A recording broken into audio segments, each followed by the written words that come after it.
Good afternoon, ladies and gentlemen. My name is Duncan Wood. I'm the director of the Mexico Institute of the Woodrow Wilson International Center for Scholars in Washington, D.C. Great pleasure to see you here this afternoon. Buenas tardes a todos. This is a panel which focuses on Latin America and which model should we turn to in Latin America for prosperity. We've got a very distinguished panel, as all the panels are here at the Milken Conference. I'd like to introduce on my right, immediate right, Kate Ambrose, who is the President and Executive Director for the Latin America Private Equity and Venture Capital Association.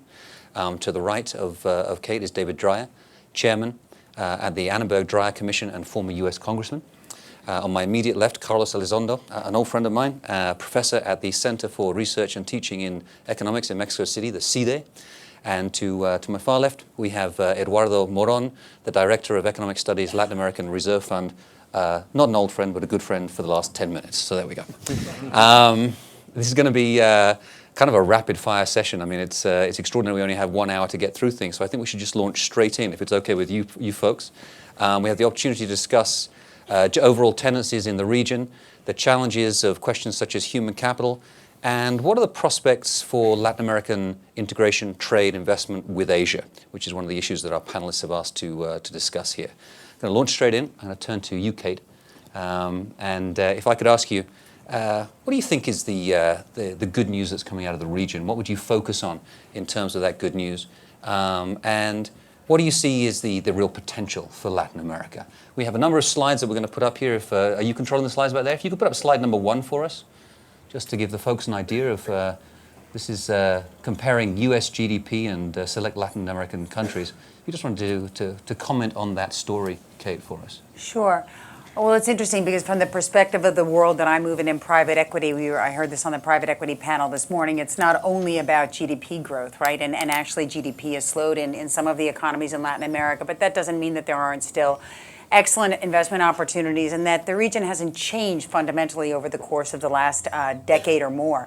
And I think also just thinking about, potential, such an important part of what's changed is both the reality and the major economies of Mexico, Brazil, Peru, Colombia, Chile, where you've seen really competent macroeconomic and political leadership come into place and a level of stability that you simply didn't have. Again, 15 years ago, we were experiencing hyperinflation or defaults. And of course, the kind of volatility we had in the past had a significant impact on investors' perceptions of the region. So what I've seen over the course of the last 5-6 years since I've been at LAVCA is both a change in the management of those economies, the incredible opportunities that has created for investors both in areas like natural resources or infrastructure, real estate, but very importantly as well in areas like domestic consumption with the expansion of the middle class and greater demand for healthcare, education, consumer products and goods, the expansion of consumer credit and the opportunities that that's created for financial services and again for the middle class to consume. And then very importantly as well, again, global investors' perceptions of Latin America. Actually at LAVCA we survey over 100 institutional investors globally on their perceptions of the region. And what we've seen for the last 5 years is an increasing tendency that towards a positive perception, again, of the macroeconomic management within the region, the perception of political risk, and I think just this, again, perception of reality that the major economies, and again, we're talking about two different sides of the region here. I'm talking specifically about Mexico, Peru, Colombia, Chile. Maybe you throw Uruguay and Panama, a couple of other economies in there. But the reality of what has changed in terms of the management, the opportunities in those markets, and global investors' perceptions of those economies. Terrific. Now, as you suggested, Kate, there is enormous variety and divergence across the region in terms of sort of geographic space, and of course across time. If you look at the history of the development of Latin America, economic growth, it's up and down, and this has been one of the problems. There's been cyclical crisis within the region. David, if I could turn to you on that specific question and ask you about how you see these different models that exist and have existed over the past decade or so in Latin America, the challenge that was posed over several years by the rise of Chavismo and Bolivarian political and economic thought, and how you see that in contrast to what many of the countries that Kate has just mentioned, the Colombias, the Chiles, the Mexico, what are they doing right in the region? Well, to me, it's an absolute no-brainer as to which model is working. And I realize there's some benefits. You know, we were talking, Eduardo and I were talking earlier about infrastructure development that has taken place in a number of countries that are not necessarily part of this very positive, bold economic growth model. But I will say that I was elected to Congress with Ronald Reagan, and I remember one of the greatest things that Reagan said, which was seen as heresy on November 6th of 1979 when he announced his candidacy for President of the United States, was that he envisaged this accord of free trade among all of the Americas. And I remember going to my first meeting of the Mexico-U.S. Interparliamentary Conference, and I raised that as an issue. President Lopez Portillo was in power then, and Democrats, Republicans alike at that juncture, because I was, having come from California, came in with Reagan, talked about that, were thought I was crazy, And now, if you look at the leadership role that we have seen played by the Pacific Alliance juxtaposed to Mercosur, it is to me, again, literally night and day. With all due respect to the Brazilian leadership with Mercosur and the steps that have been taken to reach out, I really see a big difference between rhetoric and results. And I think that the model that we have is, again, it's the juxtaposition between the enthusiasts when it comes to this model of breaking down barriers, encouraging the free flow of goods, services, capital, information, ideas, and people, and the laggards who will say the right thing but don't really embrace it. And so we're pleased to have Arturo Saracán, the immediate past Mexican ambassador to the United States here, and I've worked very closely with him on a wide range of these issues. But if you look at the 4 country members of the Pacific Alliance and see what is taking place there, that is the wave of the future. It used to be said that in the United States, you know, if the United States sneezed, Mexico caught a cold, and you know, it's just, you know, the tide. I mean, we need in the United States, I believe, to look to Mexico's model in many ways, and other countries in Latin America that are doing so well. And I find that as a real positive, because I believe that John F. Kennedy was right with the proverbial rising tide lifts all boats. I think the idea of encouraging greater GDP growth will improve standards of living throughout Latin America and inure to the benefit of the United States of America as well. Thanks. If you could show slide number 3 for us, that highlights very clearly the divergence between Venezuela and countries such as Peru, Colombia, and Chile there in terms of the growth of their exports. And if we move on to slide number 9, I think you'll see a very, very nice contrast in terms of GDP, capital expenditure, or government spending rather, as a percentage of GDP. And you can see how heavily the state continues to play a role in the ALBA countries as opposed to the Pacific Alliance, very much highlighting the issues that David has. And I think the point that needs to be made, excuse me, Duncan, is, you know, again, something that came from your Wilson study that Ambassador Saracán first gave to me, is the fact that if you take the past couple of decades and see people who used to live in 1-room homes in Mexico, now the norm is 3-room homes. The middle class has grown so dramatically. It is a real positive, and it's a story that's not told. Very rarely does good news get out there, and this is a story that needs to be told about this tremendous improvement that is taking place in Mexico and other countries throughout the Pacific Alliance. Terrific, thank you. Carlos, turning to you, I mean, let's talk about Mexico for a second. How does Mexico shape up versus the rest of the region in terms of its model for prosperity, its growth trajectory? How does it compare not only in the region but internationally? I mean, you were ambassador to the OECD for a number of years, so you have that very much that international perspective. Mexico as a member of the OECD. How does it fit in? Well, first, I think it's true that we have 2 basic models in Latin America, the open one, the Pacific Alliance, the less open one, or even closed, Mercosur. But I would also distinguish 2 other groups that you can envisage. The first one is those states that have behaved macroeconomically in a responsible way, where Brazil would be fitting into this group. And then you have also those countries that spend a lot but don't produce very good resources in terms of public goods, while you have others like Mexico that spend poorly, but also has very short, limited tax resources. So Mexico is a strange country in that sense, because it doesn't spend much, but it has managed to increase its infrastructure in a way that is perhaps the only country in the region that has increased its manufacturing capacities, as you can see in slide number 11. Here we compare the manufacturing exports of Brazil and Mexico. As you can see, in the 90s, they were very similar. We signed NAFTA. Even prior to NAFTA, we start to accommodate to this change. And the difference is very dramatic because except Mexico, most of the countries of Latin America are much better than before, but it has to be underscored that they faced a very favorable terms of trade change. In the case of Venezuela, around 200% more resources because of the mix of their export and the price of oil. Even in the case of Brazil, 30% improvement according to the information of the Inter-American Development Bank. And Mexico has remained flat because of it still exports a lot of oil. It basically exports manufacturers. And that has created an increasingly diversified economy that I think is very different from the rest of the Latin American countries. And just in slide 12, you can very quickly, how does that express in terms to access to the US market? China, of course, has been extremely efficient in terms of growing the market share within the US, but it stopped growing the year 2010.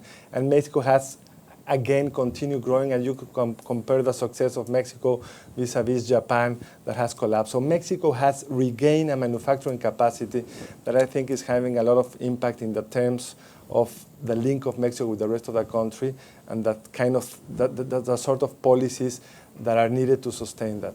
It's an extraordinary success story when we consider that one of the facts I love about Mexico is that Mexico now exports more manufactured goods than the rest of Latin America put together. Exactly. I mean, it really shows how Mexico is a powerhouse. And in that slide where Mexico has regained market share in the United States, at the same time, it's less dependent on exports to the U.S. It used to be above 85%. Now it's around 70%. And the fascinating thing is that while we see this number of manufactured exports from Mexico, we're also seeing the same thing take place in the United States with a surge in manufacturing happening right here, and people just have a difficult time embracing You're absolutely that. right. And the best predictor of growth in Mexico is how much the manufacturing activity in the U.S. grows. Absolutely. So the two countries are much more linked than what you usually recognize. Exactly. I just want to jump here for a second in defense of Brazil, because it is a fundamentally different economy as well, and it's a different story when investors look at the region. And you're actually, Mexico, was in a very different place just a few years ago when we had the downturn in the U.S. There was absolutely no investment happening there at all because of the correlation with the U.S. economy. And the story in a country like Brazil, or more so Colombia or Peru, particularly in Brazil, because it's a country of 200 million people, is about domestic consumption. So they may not be exporting manufacturing at the same rate, but they have an incredible domestic consumption story, which has really been the driver of their economy. And the slowdown in GDP growth is more due to, definitely some regulatory, changes that they need to have in place. A lot. And not embracing this vision, Kate, that I think that's so important that, again, the Pacific Alliance has done. I mean, that's the sad thing. I'm a big fan of Brazil's. You and I have talked at length about the last three presidents. We've known and worked with them and all. But I mean, there has been this focus on Europe and this competition with the United States. And I think it's fine to compete, but if you don't recognize the need to reach out, which is what the alliance is doing, I think that it's Brazil in many ways faces the same kinds of challenges that India faces too, because of the insular approach to things. They've opened up significant. They actually have very favorable fund laws for private equity. They do welcome foreign investment, but they unquestionably have historically been a much more insular country, and because they have that domestic consumption. As a recovering academic and as an analyst these days, I have to say that one of the things I find extraordinary about financial markets and financial analysts themselves is this tendency to go way over the top in terms of saying Brazil is where it's at, and then 2 years later Brazil's bad and Mexico's great, and then 2 years later who knows what they're going to be saying about Mexico. 2 years ago Mexico was the bad guy, now Mexico's the good guy. I'd like to bring Eduardo in here to give a little bit of perspective here. What are the real challenges that you see and obstacles to growth in the region? If we could put up slide number 8, there's an indication there about poverty, inequality, and informality in the region.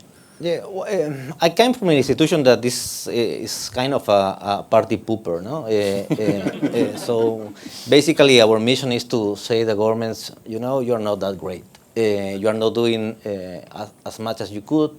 And one thing that came, or is gonna come in a recent report from the IMF, they have calculated how massive have been this wealth shock that the region has endure for a decade. And in average, it's like each country has received like 12% of their GDP annually in these 10 years. In some countries, this is 5 times higher. So one of the questions is that what we have done with this money. And I think this is one major challenge for the region, because when we look not only the Pacific Alliance countries, but also the ALBA countries, none of them have done very well on spending this money. So it's not a question of just which model are you following. I think it's a much more fundamental question. It's probably that the challenges that the region has, if you can put up slide number 7, is that first we are just coming back.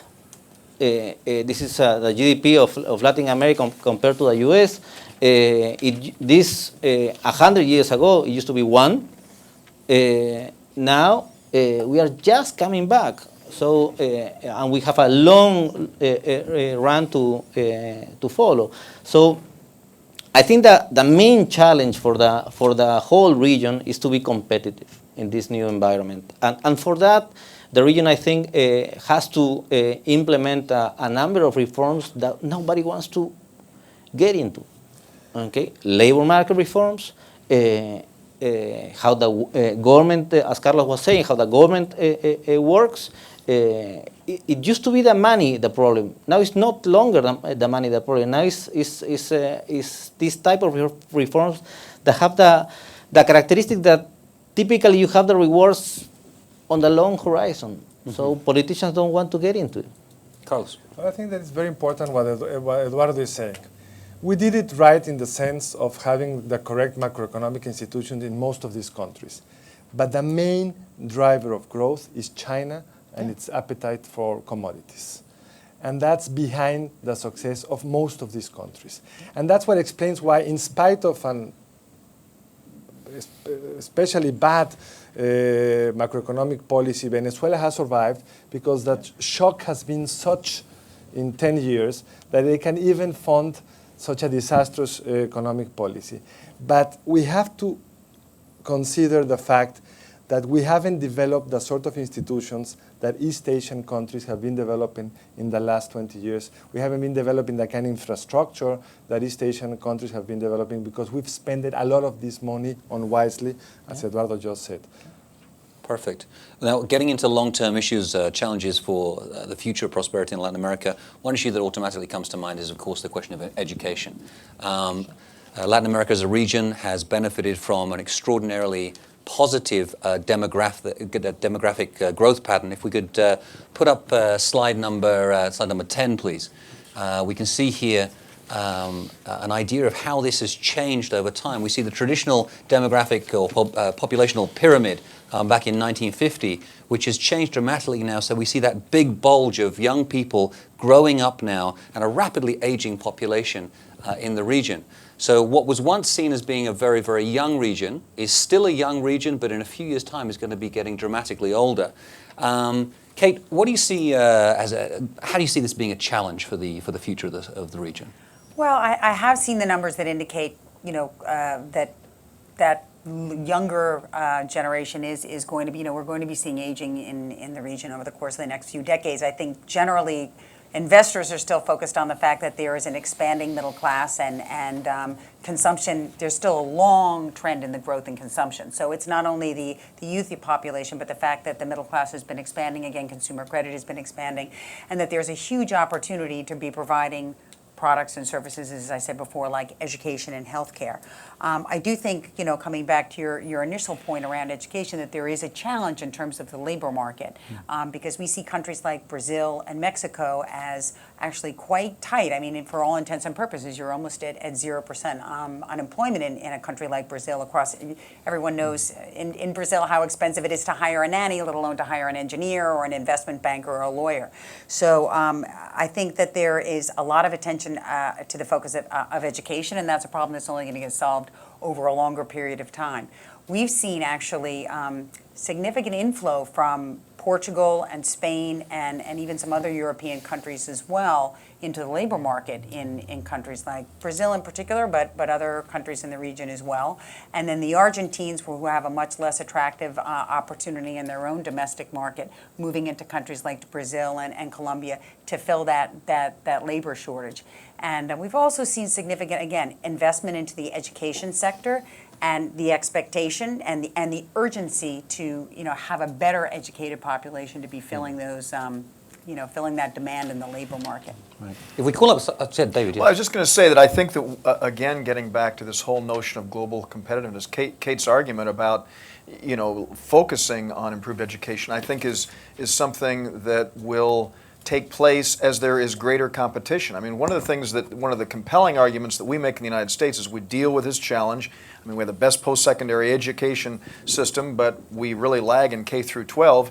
And one of the things that we regularly say is, if you're going to be prepared to compete in the global economy, the education level needs to improve. And I think that in and of itself can actually be a positive for the countries of Latin America and frankly throughout the world in focusing on the issue as a priority. If we can call up graphic number 4, it gives an idea of the educational attainment in Latin America, and it's quite a varied picture that you see there. Carlos, how do you see this as being indicative of what's going on in the region? Let me tell you a very quick story. When I was ambassador at the OECD, they presented us the PISA result. As you know, that's very jealously guarded, so the ambassadors don't see the result till the same day it will be published because they don't want any pressure. So here it's presented in PowerPoint. I look at the upper corner where the worst countries were there, and I didn't see Mexico, and I was so relaxed.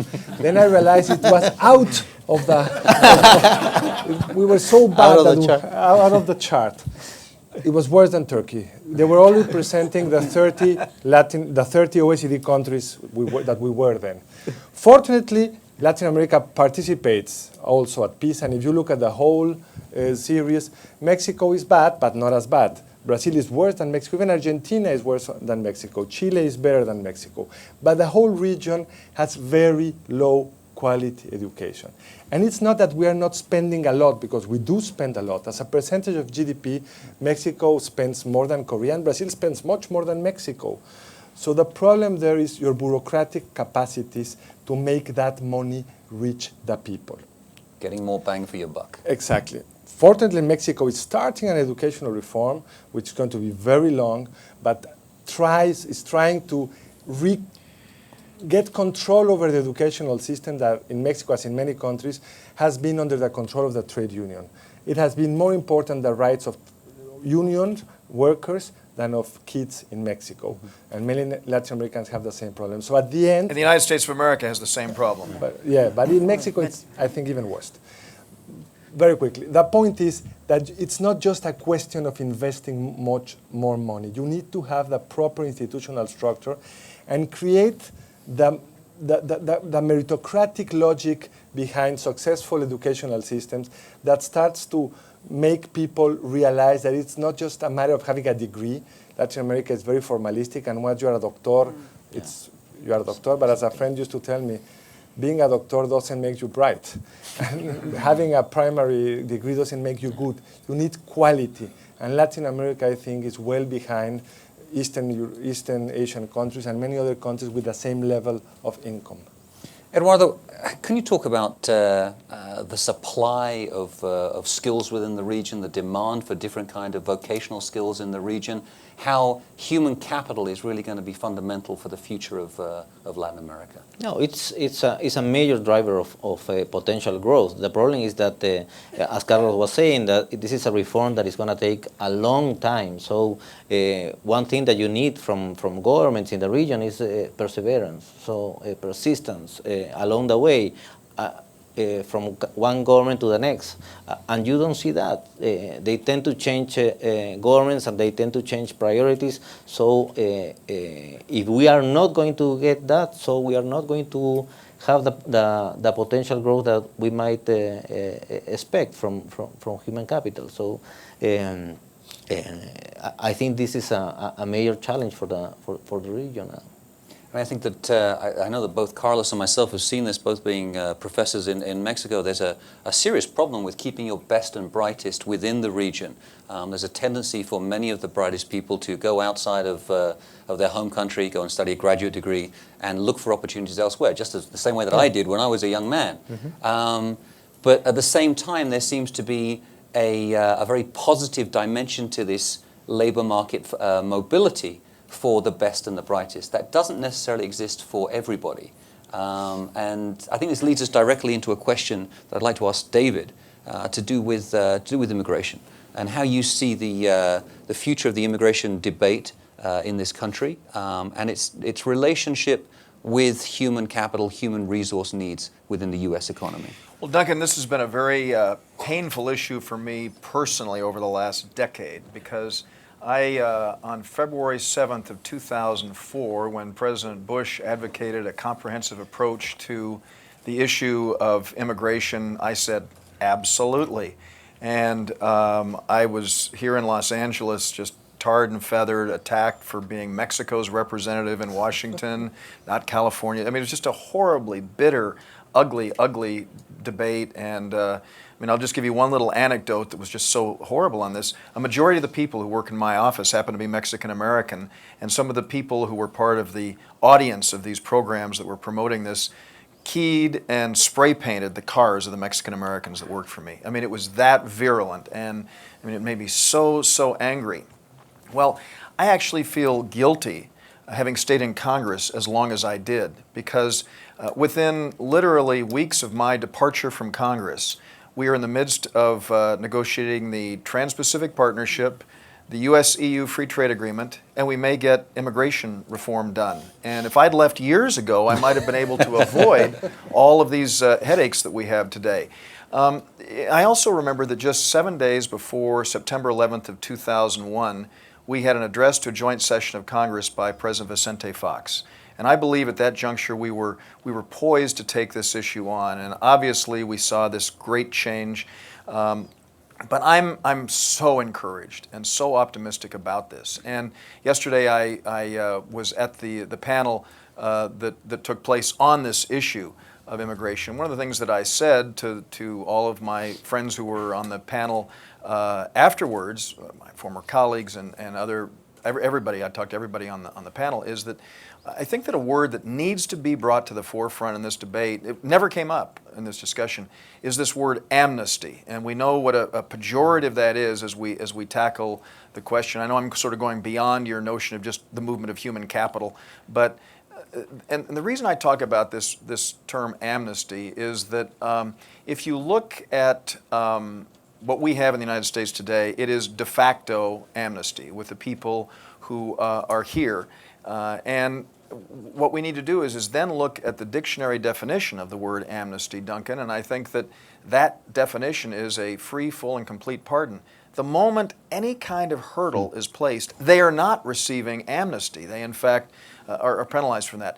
And so, having said that, if we can get that message out to some very virulent restrictionists on the right who have pushed this, and frankly, on the left, some within the union movement on the left who have been fighting against it. If we can make this case compellingly, I actually believe that we will have an opportunity to get, at least make moves. I mean, 13 years versus 5 years, personally I prefer 5 years, but I think that we have a very good chance to make movement in the right direction. And part of it has to do with politics, I will admit that. I mean, a lot of Republicans argue that if you look at last November's outcome and what happened juxtaposing the vote that Republicans received during the beginning of the Bush administration versus President Obama's re-election campaign, Republicans are recognizing that it's important. But it's also the right thing for us to do. It's the right thing for us to do. And again, my mission is to encourage, as I said, the free flow of goods, services, capital, information, ideas, and people. And I think, again, on the education front and these others, that will inure to the benefit globally.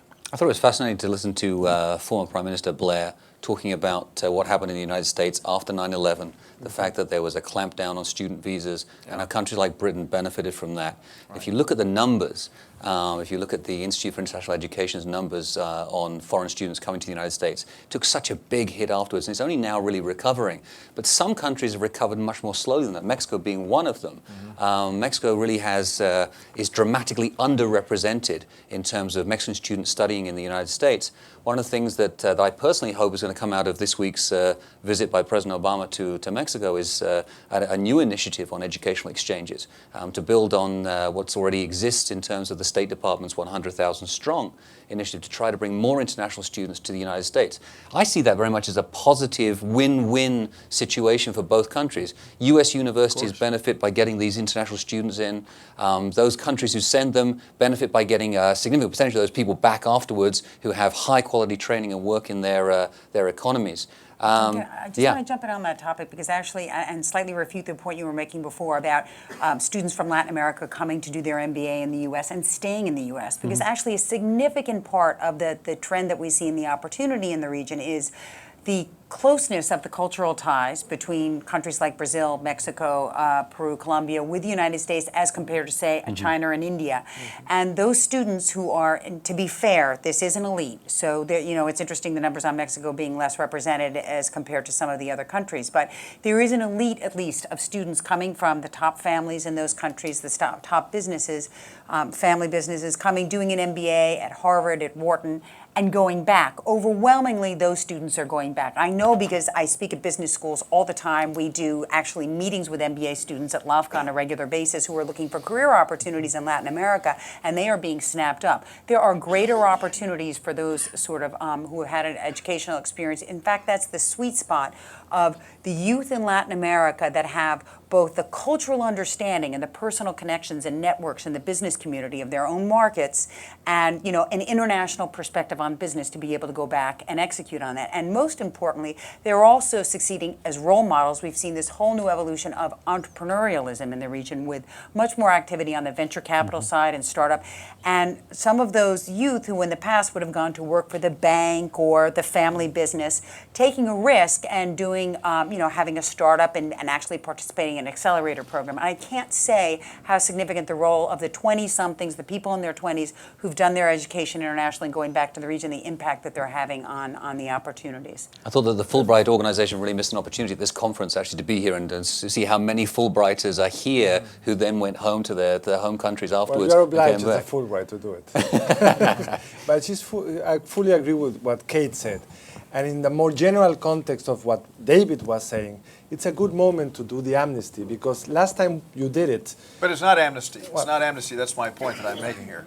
Regularization. Exactly. I agree. But it's a good moment to do it because last time you do something similar, it coincided with the worst migration from at least Mexico to the United States for demographical and economical reason. And we're right now at the other side of the curve, apparently. Net migration is zero. Mexican economy is growing more than in the past. So you won't have the sort of pressure you had after the last time you did it. And of course, it's creating a sort of transnational link in terms of opportunities that it should be enhanced. Absolutely. I want to change topic almost entirely right now and switch our attention to Asia. David, I wonder if you could to kick us off here, talking about the way in which Latin America as a region should be seen increasingly as a region of the Pacific Basin rather than just being sort of within the Americas, and why that matters. Well, Duncan, thank you.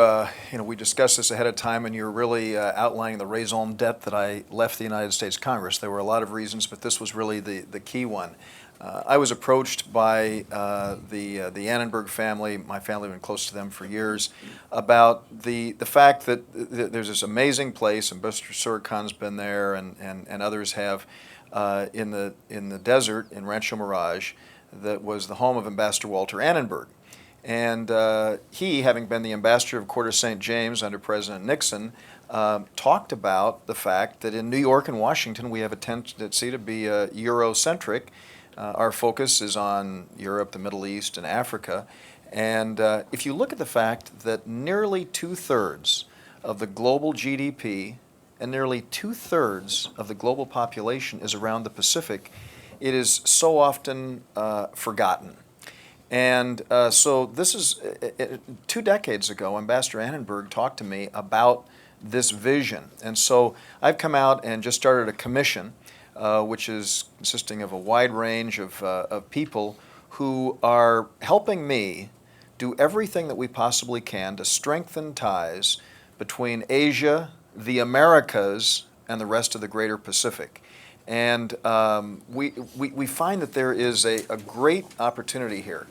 I wrote a piece in the Wall Street Journal 2 weeks ago in which I looked at the Trans-Pacific Partnership, a very, very exciting 11-nation operation, soon to be 12, with Japan joining. When Japan joins, 40% of the global GDP will be part of the Trans-Pacific Partnership. I mean, an amazing number. And there are countries in the Americas who have played a role in reaching out. Chile has done an incredible job with a number of free trade agreements that they have embarked upon with Asia. And so what I'm doing is, just next month I'm having a meeting here to talk about the issue of cross-border data flows, the flow of information in the greater Pacific. And so I think that this idea of our coming together, first with this trading bloc of the Trans-Pacific Partnership, and expanding that. And today I had lunch with Bob Rubin and David Rubenstein, in which they talked to me about the issue and came forward and were supportive of the argument that I'm making, is that if the People's Republic of China were to meet the criteria set forth within the Trans-Pacific Partnership, specifically ensuring that every issue is on the table and nothing can be done to slow up the process, then rather than the perception that the Trans-Pacific Partnership is a poke in the eye of China, they would be seen as being welcome as part of that bloc. And David Rubenstein was arguing with me that, China wants to be itself, they don't want to be tied to the others. But if you look at China's entry into the World Trade Organization going back to the year 2000, and if you look at their negotiations as part of ASEAN, they are reaching out and doing that. And so, there are people acknowledging that this is something that we can do. So I'm very, very encouraged and look forward to seeing us do everything that we possibly can to bring these regions together that, again, comprise of, nearly 2/3 the GDP and the population of the world. Eduardo, I'd like to bring you in here. For years people have talked about the 21st century being the Pacific century, and I think a lot of people in the Americas figured that meant Asia, okay? Whilst forgetting that they are in fact Pacific countries. The United States, Canada, Mexico, all the way down the coast. And I'd like you to comment on how we see that being manifested in economic development throughout the region these days. What is the force of Pacific gravity that's really pulling Latin American countries in that direction? Well, as we said before, most of the growth that the region has endured in this decade is thanks to China. So that's fundamental, and I think even though China probably will decelerate in the upcoming decade, it will be enough to have another window of opportunity for the region to explore reforms. I cannot quit my job as a party pooper. So one of the things that strikes me is that this huge window of opportunity actually has turned out to be a situation of complacency for the region. So I know that the Pacific Alliance is moving very, very fast. I think they had a meeting in Lima last week. I think they are committed to get this thing done, but probably in 5 year times, people are going to ask, okay, what we have done with this? How much of these structural problems actually we have accomplished out of this alliance? And I think we have done some. We have been able to reduce poverty. We have been able to reduce inequality very fast. Probably not that much, not that fast informality. And these opportunities that we were discussing in terms of education tends to be very, very small and not a national opportunity for everyone. But Eduardo, don't you think that global competition and pressure may play a role in seeing that 5-year time frame actually accomplish some things? I am completely up for this Pacific Alliance and for global trade. The problem is that the ones that actually end up doing this job are politicians that don't look more than 5-year terms. So and this type of solutions require to have a longer horizon. So that's a problem that the region has not been able to accomplish, and that's why I'm saying that the region what really needs is perseverance at the very top.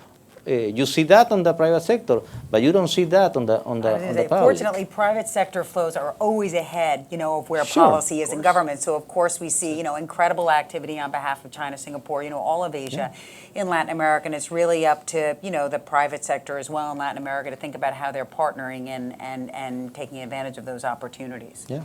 Could you talk a little bit more about that, Kate? Because I was going to ask you right now about Brazil, not a Pacific country, but a country which has benefited from the interaction with China, and what it can be done by countries like Brazil to take advantage long term of the growth in Asia. It can't just be about exporting commodities, surely.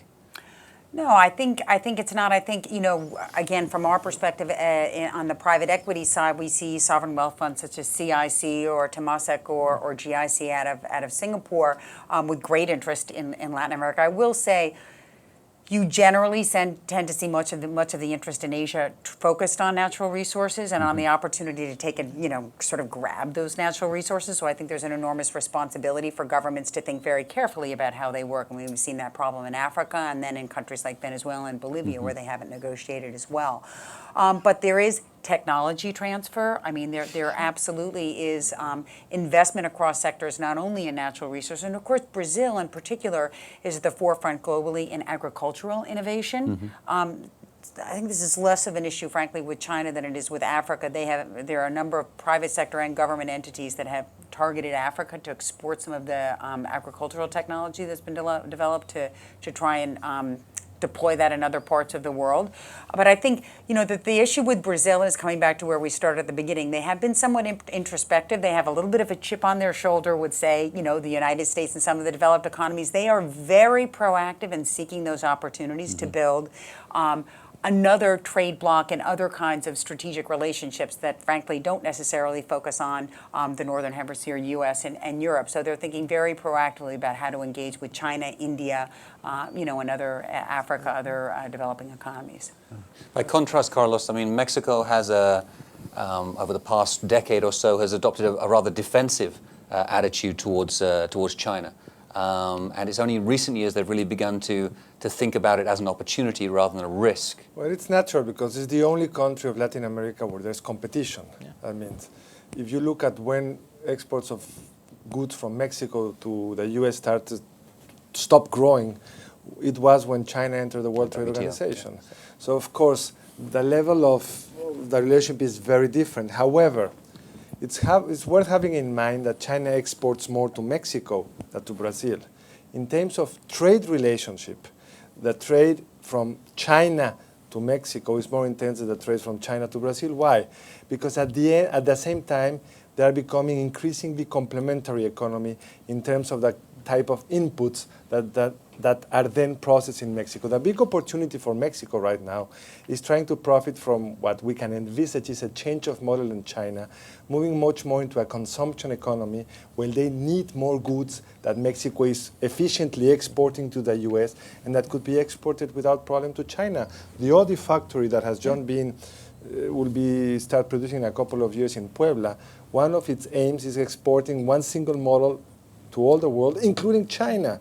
So that's a sort of change that could transform this relationship. I think that China has been very shy with respect to investing in Mexico. Mm-hmm. If you compare the investment of China with the rest of in comparison of Mexico with the rest of Latin America, they've invested much more in the rest of the region, in commodities especially. But I think that there's an opportunity there. Once their internal costs rise, transport costs have been rising, the idea of also investing and producing in Mexico can transform this relationship. One of the interesting things about Mexico's recent rise is, of course, that it's benefited from the high cost of transportation fuels, which has meant that it has been able to gain an advantage over China and exporting to the United States again. But surely the reverse will take place if Mexico wants to export across the Pacific to Asia. And I think this is one of the challenges which many countries in the region have yet to really overcome. You can always export through inputs to the United States, as we said a moment ago. That integration between the two economies, when U.S. exports to China, it's also Mexico exporting some percentage of that. Excellent, yeah. Eduardo, once again to you, if I could ask you to comment on this mix within the region of commodities production in the southern cone in particular, and how you really make the transition from that model to a more manufacturing value-added model. I think the question there is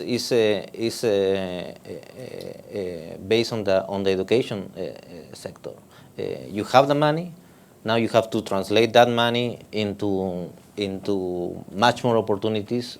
One of the things that you have in the region is that good education is just for a few.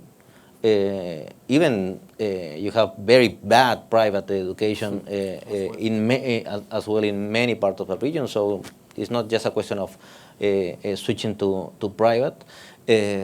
So the government has a major role on transferring that type of resources to allow the education sector do this job. So I think Mexico is probably the one that is most successful in the region. No? Now you're having many more engineers coming out of universities compared to the rest of the region. You don't see that in the rest of the region. You see lawyers. You see things like that. In part because of that success, and this goes sort of beyond the Pacific. I personally have advocated, as the proposal came forward, for a U.S.-EU free trade agreement, instead a NAFTA-EU free trade agreement, which I think, again, would create a greater opportunity to take not only the three countries in the North American Free Trade Agreement, but also send a signal to the rest of the hemisphere that conceivably could be part of this. And so, I've actually, like 8 years ago, introduced a U.S.-EU FTA, a resolution in Congress calling for that. But I've really come to the conclusion that because of the success of NAFTA, we should use that as our base for linking up with Europe. And bear in mind that Mexico has a free trade agreement with Europe. Well, that's why we want to be able to tie ourselves into yours. Exactly. Again, great Mexican model for the United States. If the Canadians can just finish theirs, then we'll be on the same page. There we Good go. luck. We have around 10 minutes left in this session. I'd like to open up the floor for questions. Gentleman right here, Jorge Suarez, please. Oh, sorry. I would actually be curious to ask David something. There's some statistics just came out about the image of Mexico and the United States being at rock bottom levels. If you advise the Mexican government in terms of how to improve the image of Mexico and the United States, where do you think the focus should be? Well, I didn't see those numbers. Is this something that's just come out? I missed that. I guess I don't like to see bad news, so maybe that's the reason that I missed it. But listen, I think that successfully dealing with this issue of immigration is something that will inure to the benefit of improving the relationship there. I'm not in the business of advising the U.S. government. Ambassador Sarikhan always gave me advice, but he never really asked me for advice. So, but I will say that I think that anything that we can do to strengthen the ties between the two countries, whether it's education, greater commercial ties, the recognition of interdependence, I think will play a role in doing that. And again, from my perspective, the fact that we're seeing this movement in the level of support for dealing responsibly with the issue of immigration, it would lead me to conclude that there is an enhanced view, towards Mexico by the United States. I will say that, is it not true that there has been, in fact, an improvement in the view of Mexicans toward the United States? I mean, that number has improved. I mean, I'd like to see it,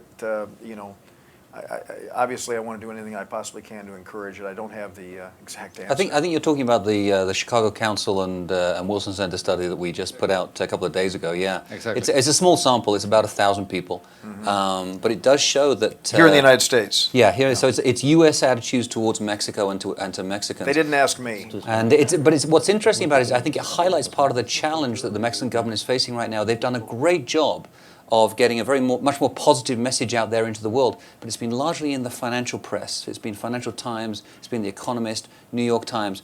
There's another area though which has not been. They haven't really achieved the same success. That's in the Los Angeles Times, which is obviously an influential outlet.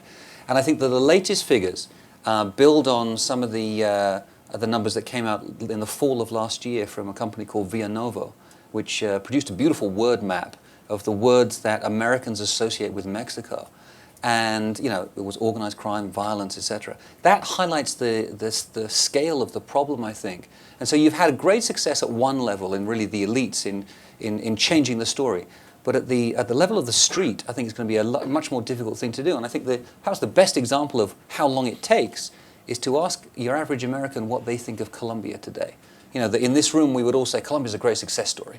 But what does your average American think about Colombia? What is the thing they immediately associate with Colombia?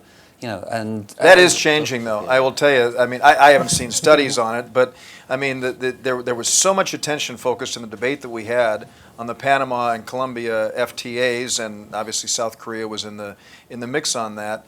That I really think. I mean, there is no country in modern history that has gone through a more positive transformation than Colombia in a 5-year period of time than Colombia. And I think it's a message that is starting to get out, and needs to get out. I mean, you look at the Medellin story. I mean, you look at the whole thing. I mean, and it's, to me, I'm so buoyed by what I've seen take place. It's almost too much good news from where we sit. A lot of money in Colombia, a lot of investors lined up. I mean, the expectation and the noise around that economy is incredible right now. I just want to say one quick thing on this Mexico issue. I mean, let's be honest here. Americans also vote with their feet. Are not Americans, the number one, the number of Americans who have traveled to Mexico as tourists is astounding. And that is not, an elite. That is across. I think I don't have the numbers on this, but I've seen it many times.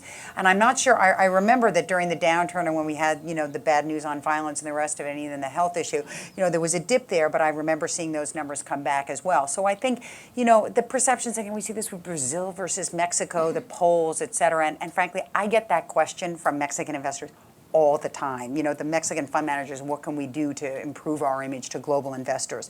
I think, it does take time, but certainly in the U.S., the American population broadly has a lot of perceptions in their mind, but they're certainly traveling there on a regular basis. It's not stopping them from going, by the millions and millions and millions to Cancun and around the country. Another question from the floor, please.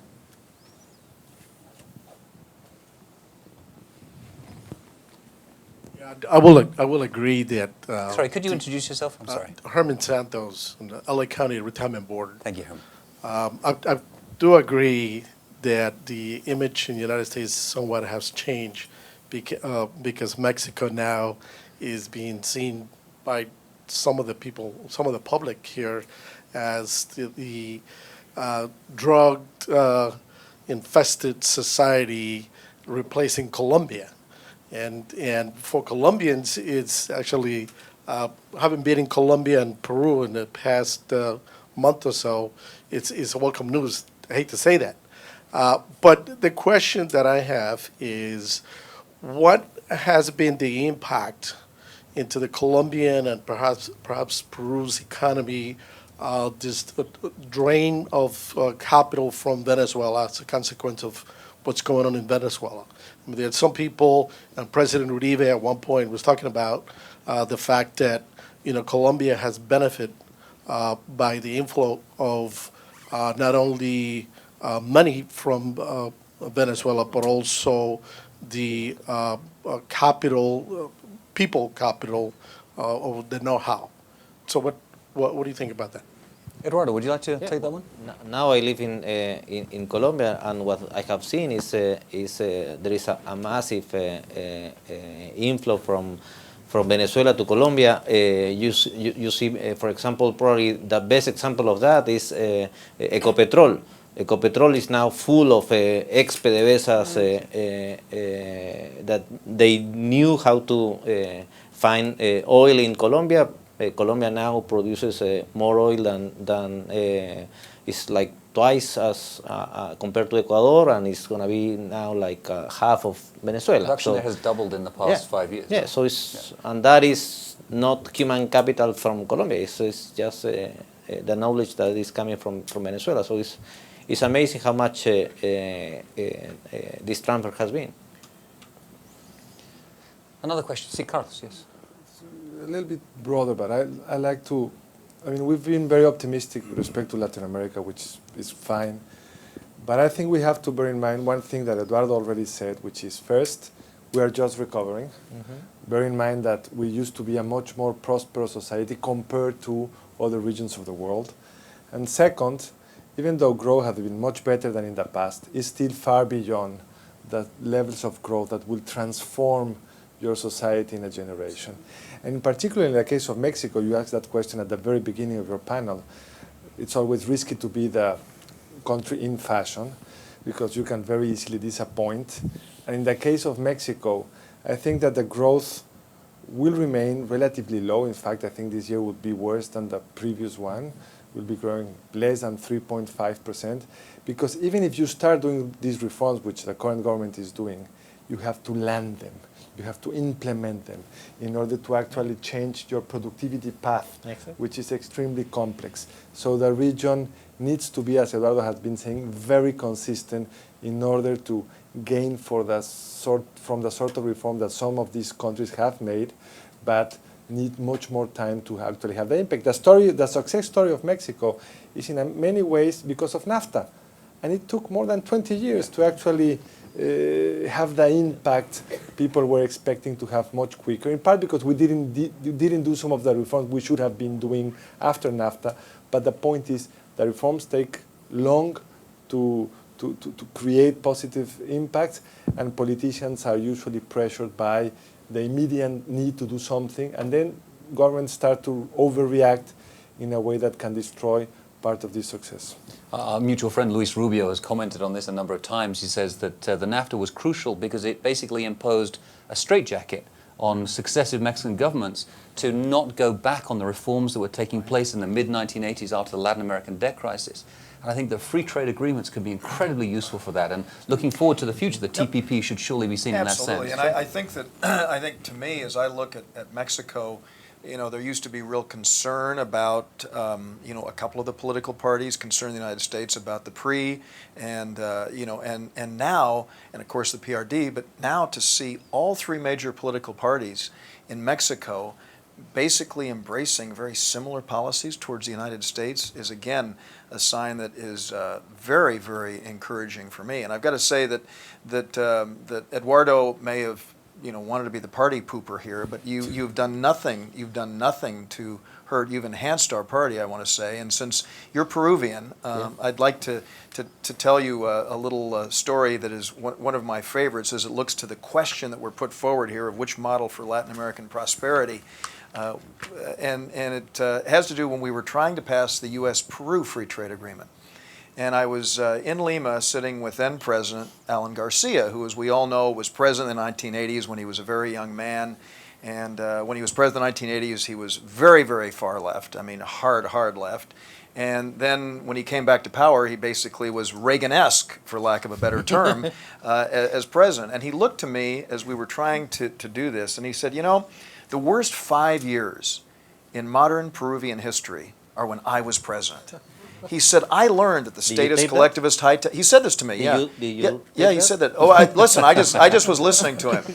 He said, the statist collectivist high-tax regulatory big government vision has failed all over the world. He said, how can you in the United States of America contemplate moving in the direction that the rest of the world has learned to have failed?